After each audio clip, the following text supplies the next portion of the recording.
something in common. They believe in this kind of technocratic approach, running a country or government using an engineering type of methodology. This is very different from the US. I think US are pretty much ruled by lawyers. What, what are the pros and cons in your eyes between these two different systems? Elon? Well, I mean, being an engineer, I obviously tend to favor the engineering approach. I think in the U.S. we probably have too many lawyers, and not that there shouldn't be lawyers, but I think we probably have more than we should have. And, I mean, generally, I think it's good if the political leadership of the country is technically proficient. So I'm sort of pro a sort of technocratic approach. Yeah, I think I wish there were more people in the American Congress that were proficient in science. You met a lot of Chinese government officials, different generation of leaders. They probably have more to say about this. Well, I was very lucky that I got to spend have a number of dinners with Lee Kuan Yew. And he was not only just thoughtful, just the very idea that he would take parts of the Western system and say, oh, this part is good, this part may not apply everywhere, this part he disagreed with. It was kind of bold because, of course, the Western system was succeeding.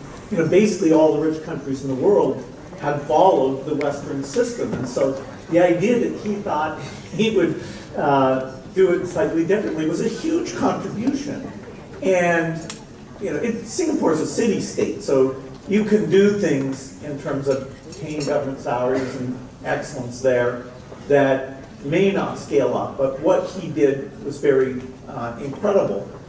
What we really want is this mix of democracy and expertise, and no country has that balance right. If you err on the side of democracy, there's certain extreme things about the wrong person getting in power, and if you kick them out, then how do you get new people in?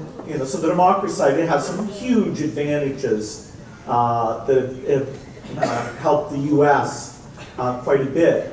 It is a little scary now when we have complex problems like how do you run a healthcare system efficiently? Why is the U.S. paying so much? And there really isn't at this time any elected representative. You can have a good discussion about the dynamics of that system and why it's different than other countries and how we might change that. So government has to do with very complex issues. And the Chinese government, although I'd say the trend is a tiny bit away from it, has had engineers and scientists in a lot of the key positions, and willingness to look at what other countries do, and also this notion that if you're going to have a new policy, you'll often try it out in part of the country, see if it works, and then tune the policy before you try and scale it up in a very broad way. So the Chinese government is a student of policy more than just a say UK Parliament or US Congress where people are kind of yelling at each other about, I'm right, no, you're right. It's not like, oh, let's go do an experiment. I've never sat in the US Congress and say, oh, let's try yours out, and one state will try out mine, and we'll come together and combine the best features. That's not a typical electoral dialogue that we're having right now. So it's a work in progress. There are things like how you run universities where the US model, other people should just adopt it. Then there's things like health systems and governance where they maybe should take some aspects but try out variations so that we get the benefit of 192 countries of slightly different experience, including at the subnational level.